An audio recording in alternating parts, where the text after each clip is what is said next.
Hello everyone, this side Sumit Sharma and इस video के अंदर हम लोग सीखने वाले हैं आज nearest neighbouring distance in case of identical spheres. जब स्फेयर्स आइडेंटिकल हो, ध्यान दीजिएगा, जब मैं यहाँ पे स्फेयर्स बोलता हूँ, कभी भी मैं स्फेयर्स बोलूँ तो समझ जाइएगा एटम की मैं बात कर रहा हूँ, राइट। अब स्फेयर्स यहाँ पे क्या ही हो सकता है, आप समझिए सॉलिड स्टेट में स्फेरिकल क्या होगा, एटम ही होगा, राइट। एटम्स आयंस ये सब मान लेते हैं कि स्फेयर के शेप में है। नाउ नियरेस्ट नेबरिंग डिस्टेंस हम लोग फाइंड करेंगे यहाँ पे, ओके। तो nearest neighbouring distance is the distance between the centres of any two touching spheres, right. तो अगर आपसे कोई पूछे what is nearest neighbouring distance, तो नियरेस्ट नेबरिंग डिस्टेंस का मतलब होता है distance between the centres of any two touching spheres, ठीक है। यानी कि दो कोई स्फेयर्स हैं जो टच कर रहे हैं, देखिए यहाँ पे दो स्फेयर्स है, एक ही स्फेयर एक ही स्फेयर, दोनों एक दूसरे से टच कर रहे हैं, तो उनके बीच के सेंटर्स, एक उनके सेंटर्स से लेकर के लाइन खींचेंगे। अगर हम यहाँ पे ये यहाँ से लेकर यहाँ तक लाइन खींचेंगे तो ये जो लेंथ होगी लाइन की, ओके, जो लाइन की लेंथ होगी वही आपकी नियरेस्ट नेबरिंग डिस्टेंस होगी, okay. Distance between the centres of any two touching spheres. ध्यान दीजिए कंडीशन क्या है, स्फेयर्स टचिंग होनी चाहिए, ऐसा नहीं कि दो दूर दूर स्फेयर्स हैं उनको हमने रख दिया, नहीं, स्फेयर्स टचिंग होने चाहिए, ओके। तो distance between the centres of the two touching spheres is nearest neighbouring distance. Now पहला ए है हमारा इन केस ऑफ एससीसी यानी सिंपल क्यूबिक लैटिस। एससीसी हमारा पहला केस है, simple cubic lattice. In a simple cubic lattice edge length, आपको पता है सिंपल क्यूबिक लैटिस में एज लेंथ ए जो है वो इक्वल होती है नियरेस्ट नेबरिंग डिस्टेंस के, राइट।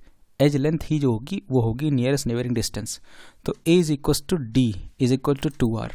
मतलब क्या है कि a is equal to D, ये देखिए यहाँ पे डायग्राम भी बना हुआ है, जो a है वही आपका किसके बराबर है, d के बराबर, राइट। और d is equal to 2r, right. d मतलब डायामीटर। अगर आप इस लाइन को एक स्फेयर के ऊपर रख दें तो ये पूरी डायामीटर ही तो है, ये रेडियस और ये रेडियस मिला करके एक डायमीटर ही तो बनता है। तो d माने diameter is equal to 2r, okay. d is equal to 2r and जो 2r है वो a के बराबर है, तो a is equal to r by 2, right, sorry 2r, यानी कि r is equal to a by 2। ये हमारा फॉर्मूला बन जाता है सिंपल क्यूबिक लैटिस के केस में। नाउ तो इस फॉर्मूले को आपको ध्यान रखना है, ये फॉर्मूला आगे काम आएगा।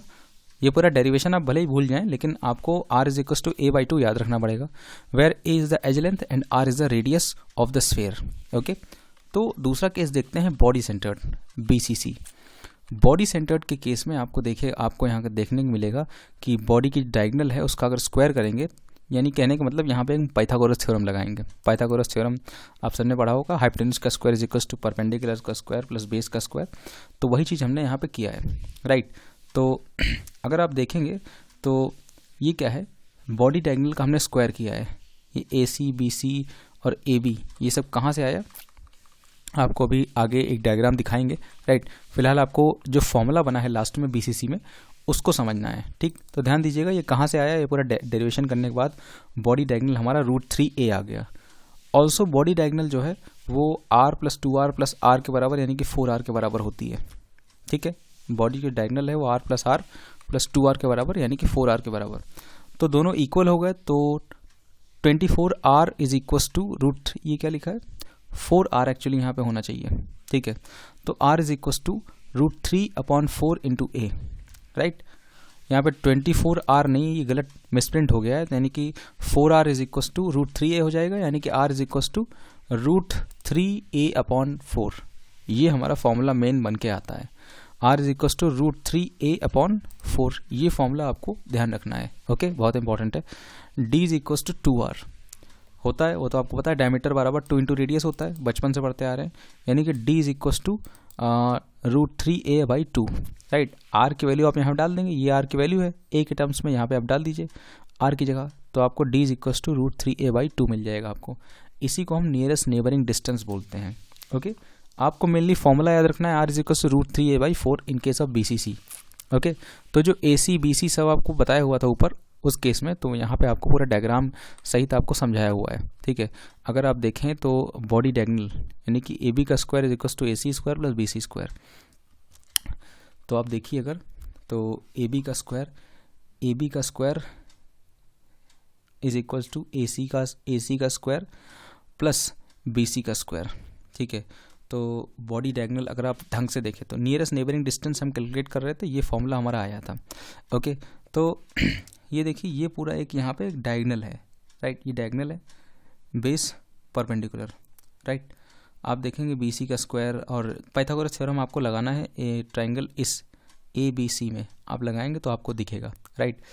और यहाँ पे देखिए ये भी दिख रहा है कि R plus R plus R plus R, यानी कि 4 R हैं जो कि बॉडी डायगोनल यहाँ पे ये देखिए, ठीक है, बॉडी डायगोनल ये पूरी डायगोनल है और डायगोनल की लेंथ क्या हो जाएगी, 4 बार R को जोड़ेंगे आप तो बॉडी डायगोनल की लेंथ हो जाएगी, यानी कि 4R is equal to √3a/2, right.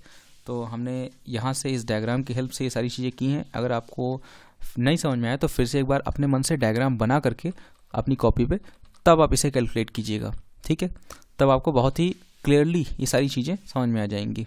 Okay, now आगे बढ़ते हैं हम लोग। अब हम लोग देखेंगे किसका, फेस सेंटर्ड क्यूबिक लैटिस का।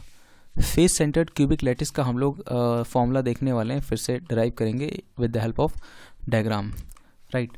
Face centred cubic lattice hence face diagonal का square is equal to edge का स्क्वायर प्लस एज का स्क्वायर, राइट। एज दोनों सेम ही होती हैं, A² प्लस A² यानी कि 2A² हो जाएगा। फेस डायगोनल का square, face diagonal is equal to √2a, अगर आप फेस डायगोनल यहाँ से देखेंगे तो √2a निकल के आएगा, राइट।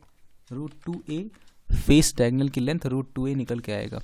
अच्छा, यहाँ पे देखिए D बताया हुआ है, नियरेस्ट नेबरिंग डिस्टेंस D जो है, ठीक है, नियरेस्ट नेबरिंग डिस्टेंस या D आपसे पूछता है, ठीक।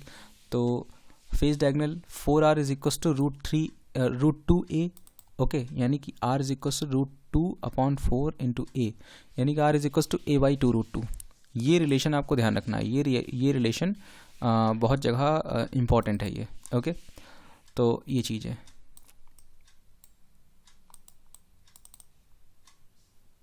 ओके। तो इस चीज़ को आपको ध्यान में रखना है। और यहाँ पे ये देखिए ये क्या है, D is equal to 2R होता है, तो R की वैल्यू आप यहाँ से उठा करके डाल दीजिए यहाँ पे, तो आपको ये फॉर्मूला मिल जाएगा, राइट। ये फॉर्मूला भी बहुत इंपॉर्टेंट है, D is equal to A/√2, D is equal to 2R होता है और R की वैल्यू यहाँ से उठाकर आप डाल दीजिए। तो ये फॉर्मूले जो है ये बहुत ज़्यादा इंपॉर्टेंट, ध्यान रखिएगा। ये डायग्राम की हेल्प से आप सारी चीज़ें बहुत अच्छी तरीके से एक्सप्लेन कर सकते हैं, ठीक है। आप समझ भी सकते हैं, एक्सप्लेन भी कर सकते हैं आप, ठीक है। तो आगे बढ़ते हैं हम लोग।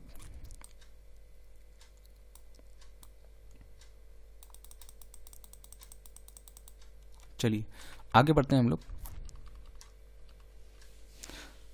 पैकिंग फ्रैक्शन जो हमारा टॉपिक है वो हम नेक्स्ट वीडियो में कवर करेंगे। फिलहाल ये तीनों के बारे में नियरेस्ट नेबरिंग डिस्टेंस जो मैंने आपको एक्सप्लेन किया है, ये नियरेस्ट नेबरिंग डिस्टेंस आपके अगर समझ में आ गई है तो बहुत अच्छी बात है। वीडियो को लाइक कीजिएगा एंड कमेंट सेक्शन में ज़रूर बताइएगा अगर आपको कहीं पे भी कोई भी डाउट है तो।